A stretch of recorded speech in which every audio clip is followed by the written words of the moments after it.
बिस्मिल्लाहिर्रहमानिर्रहीम, अस्सलाम वालेकुम। इस वक्त बड़ी खबर बनी हुई है सऊदी अरब के नायब वज़ीर दाखिला का पाकिस्तान का दौरा। 2 रोज़ा दौरे पर पाकिस्तान आए हैं और इनका इस्तकबाल कर रहे हैं पाकिस्तान के वज़ीर दाखिला राना सनाउल्लाह। अब इस दौरे में सऊदी अरब के नायब वज़ीर दाखिला ने और भी अहम शख्सियात से मुलाकातें करनी है, जिनमें सबसे अहम वज़ीर आज़म शहबाज शरीफ से मुलाकात और साथ ही साथ आर्मी चीफ आसिम मुनीर साहब से भी मुलाकात इनकी है। अब ये मुलाकातें सभी बड़ी अहम हैं, ख़ास तौर पर मौजूदा हालात में। आप ये देखिए कि अब से पहले, यानी इनके पाकिस्तान आने से पहले क्या हमने माहौल देखा, कोर कमांडर्स कॉन्फ्रेंस देखी, नेशनल सिक्योरिटी कमेटी के इजलास का एलामिया देखा। दोनों में मिलती जुलती बातें हमें नज़र आई हैं कि जी 9 मई सानिया है और जो लोग इसमें शामिल हैं जिन्होंने फ़ौजी तनसीबात पर हमले किए हैं उनको नहीं छोड़ा जाएगा और उनके ख़िलाफ़ आर्मी एक्ट के तहत, सीक्रेट एक्ट के तहत कार्रवाइयाँ की जाएंगी। और इसके साथ ये कि आखिर में जो बात है दोनों तरफ कि जी मुज़ाकरात के ज़रिए मामलात को हल करना चाहिए, जमहूरी अमल को आगे बढ़ाना चाहिए और इस वक्त जो हिजान की कैफियत है और ये मसाइल हैं इनको इत्तेहाद और यगानगत से हल करना चाहिए। अब इसके साथ साथ हम पहले बात कर चुके हैं कि अकील करीम डैडी साहब मारूफ कारोबारी शख्सियत और मुख्तलिफ़ हालात में मुज़ाकरातकार का किरदार अदा करने वाली शख्सियत, वो भी ज़मान पार इमरान खान साहब से मुलाकात कर चुके। अब सऊदी नायब वज़ीर दाखिला को रिसीव कौन कर रहा है? पाकिस्तान का वज़ीर दाखिला राना सनाउल्लाह। जो भी तहरीक इंसाफ के ख़िलाफ़ इस वक्त ऑपरेशन हो रहा है उसमें ज़ाहिर है कि बतौर वज़ीर दाखिला तो इन्हीं की जिम्मेदारी बन रही है, यही आगे आगे हैं, सब कुछ जो हो रहा है उसमें इन्हीं का किरदार नज़र आता है। तो अब उनसे उनकी मुलाकात भी हो रही है, सबसे पहले वो उनको रिसीव कर रहे हैं।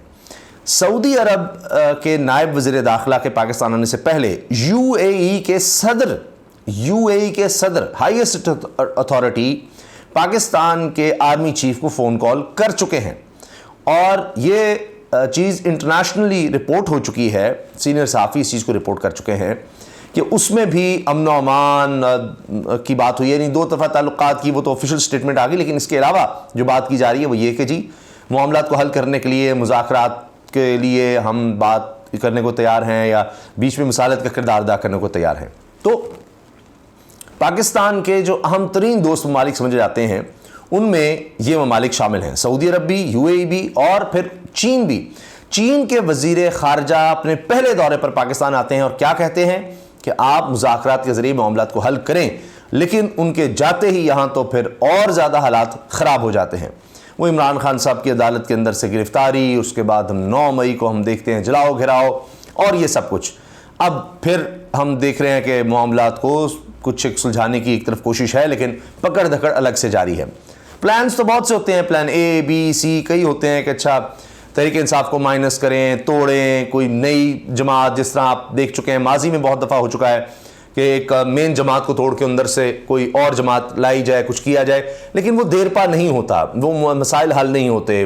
वक्ती तौर पर आप दबाव डालकर या आप ये समझें कि काम चला लेते हैं, लेकिन उससे कोई बेहतरी नहीं मुल्क में आती। फिर दोबारा ज़ीरो से काम शुरू हो जाता है, फिर दोबारा उसी तरह से जब लीडर कहीं ना कहीं बाहर आता है या उसके जो लॉयल लोग होते हैं उन्हीं के साथ लोग जुड़ जाते हैं।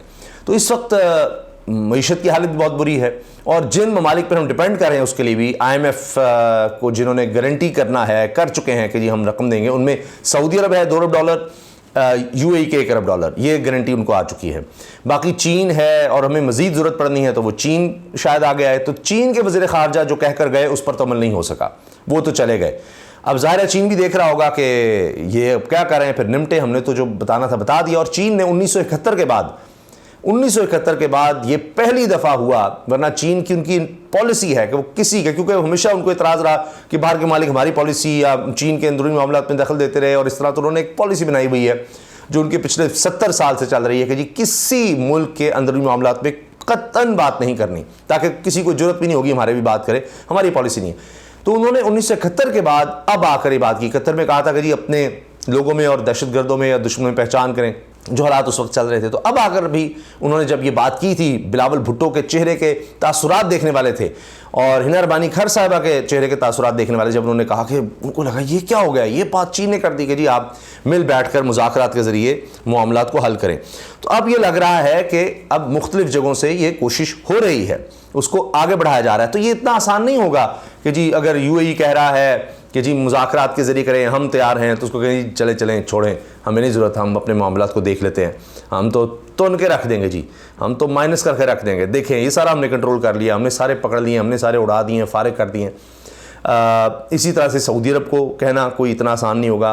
मिन्नत समाजती होती है कि जी आपकी बड़ी मेहरबानी, आपने बड़ी कोशिश की, आप आए भी, तो हम देखेंगे, हमें आप मौका दें, हम खुद कोशिश कर लेते हैं। तो इस तरह तो हो सकता है, ये नहीं कह सकते कि नहीं।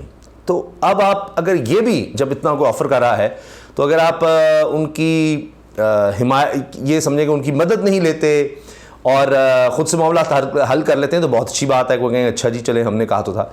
और अगर आप उनकी ऑफ़र भी नहीं कबूल करते कि जी ठीक है, हमें ज़रूरत पड़ी तो हम आपको बताएंगे, और ख़ुद भी मामला हल नहीं करते, जिस तरह चीन का हो चुका है। चीन तो खैर इस तरह के मामला बीच में कभी भी नहीं आएगा, और उसने जो कहना था कह दिया। ये मालिक ज़रूर हैं कि चलो आगे पीछे करें, बातचीत में बैठ सकें, कर सकें। आपको याद है कि सऊदी अरब पहले भी उस वक्त परवेज़ मुशर्रफ और शरीफ ख़ानदान के दरमियान लिख कर एग्रीमेंट करवा चुका है 10 साल के लिए कि जी शरीफ ख़ानदान सियासत में नहीं आएगा। अब बहुत से लोग बहुत सी बातें कर रहे हैं। मिसाल के तौर पर एक मैं देख रहा था कि किसी ने, सीनियर सहाफ़ी हैं, मोतबर सहाफ़ी, उन्होंने कहा कि जी अकील करीम डैडी ये पैगाम लेकर गए इमरान खान के पास कि आप जी कुछ अर्से के लिए मुल्क से बाहर चले जाएँ। इमरान खान ने इनकार कर दिया है। तो ये गिव एंड टेक तो होता है। अब ये गिरफ्तारियाँ, प्रेशर टैक्टिक्स भी हो सकते हैं। और इसके साथ साथ ये बात जो अकील करीम डैडी साहब ने खुद की है वो मैं आपको बता देता हूँ। उन्होंने टेलीविज़न चैनल पर ये बात की है कि देखें हालात सबके सामने हैं, लोग बड़े परेशान हैं, माशी तबाही है, और जो किरदार चीफ जस्टिस का है वो किरदार अदा कर रहे हैं। आप इसमें अब मेरा तज्जिया शामिल कर लीजिए कि जी वो चीफ जस्टिस कह चुके हैं कि मुज़ाकरात के लिए हल निकालें, ज़रिए हल निकालें। फिर अकील करीम डैडी साहब ने कहा है कि जी आर्मी चीफ भी किरदार अदा कर रहे हैं, अब सियासी जमातों को भी किरदार अदा करना चाहिए। तो फिर वही बात आ गई, सियासी जमातें तो सारी इकट्ठी हैं पहले ही सिवाय इमरान खान के, तो उनको भी मिल बैठना है। अकील करीम डैडी साहब इमरान खान साहब से मिलते हैं। वहाँ पर ज़मान पार्क में जो उन्होंने गाड़ी में बैठकर जाते हुए शायद जो किसी ने पूछ लिया कि क्या, तो कहते जी मैं इमरान खान से माशी मामला तो बात करने आया था, तो इंशाल्लाह बेहतरी हो जाएगी, ठीक हो जाएगा, ये हो, इस तरह की उन्होंने बात की है। तो अभी तो इनिशियल होगा, ज़ाहिर है चीज़ें आगे चलेंगी तो पता लगेगा। सुहेल राइट साहब का मैं तज़किया देख रहा था बोल्ड न्यूज़ पर डॉक्टर फ़िज़ा के प्रोग्राम में। वो ये कह रहे थे कि जी इमरान खान साहब को चीज़ों को ठंडा करना चाहिए, पीछे जाना चाहिए, हालात बड़े ख़राब हो गए हैं, उनके साथ गलत हुआ कि वो पॉपुलर थे और उनको इलेक्शंस नहीं दिए गए। वो समझते थे इलेक्शंस हो जाएंगे मुल्क में आईन और कानून के मुताबिक, लेकिन उनको भी देखना चाहिए था कि इदारे बड़े अहम होते हैं, इदारे उनके साथ नहीं खड़े हुए, इलेक्शंस नहीं हो सके। अब ये टकराव की जो कैफियत है जो हो गया है 9 मई को, इसके बाद उनको इससे बिल्कुल अपने आप को अलग करना पड़ेगा। और दोबारा जिस तरह मियाँ नवाज शरीफ को देखें आपके, 3 दफ़ा उनकी इस्टेब्लिशमेंट से लड़ाई हुई, 3 दफ़ा वो वापस आए हैं, उन्होंने मामला उनके साथ तय किया, वो 4थी दफ़ा मामला तय कर चुके हैं, ये सुहेल राइट साहब ने कहा है। ऊपर से ख्वाजा आसिफ साहब ने एक अजीब बम फोड़ दिया है। उन्होंने तो साबित कर दिया कि जनरल कमर जवेद बाजवा के साथ सारी डीलिंग हुई थी। उन्होंने मालिक साहब के प्रोग्राम में, मोहम्मद मालिक साहब के प्रोग्राम में 92 पर ये बैठकर बात कह दी है कि जी इमरान खान ने नहीं भेजा मियाँ नवाज शरीफ को बाहर, इस्टेब्लिशमेंट ने भेजा, इस्टेब्लिशमेंट ने मियाँ नवाज शरीफ को बाहर भेजा। तो मालिक साहब कहते हैं लेकिन चले अदालत के अहकाम थे ही, लेकिन वो कहते हैं जी अदालत को भी इस्टेब्लिशमेंट ने कहा। अब ये तो अजीब बात है कि अदालतों पर भी उन्होंने इल्ज़ाम लगा दिया जी इस्टेब्लिशमेंट कहने पर अदालतों ने सारा कुछ किया, और इमरान खान का तो रोल नहीं था, इस्टेब्लिशमेंट ने सारा कुछ किया। अब क्या वो ये कह रहे हैं, जानबूझ के एक्सपोज कर रहे हैं कि जी इस्टेब्लिशमेंट ने जाने दिया था, इस्टेब्लिशमेंट को वापस लेकर आए? ये क्या चक्कर हुआ है? तो ये एक नई बहस छिड़ गई है। इस पर हो सका तो हम तफसील से आगे बात करेंगे किसी और वीडियो में, क्योंकि इसके लिए फिर हमें एक पूरा अलग चैप्टर है कि अब मियाँ साहब जो कह रहे हैं कि ठोक दो इमरान खान को और ठोको इसको और पुलिस से वो काम लो जो हम वैसे भी पुलिस के काम के अलावा जो लेते हैं वो सारे काम लें, आप डर क्यों रहे हैं, एमरजेंसी लगाएं और ये सारा कुछ उड़ा दें, ठोक दें, ये सब बातें हो रही हैं।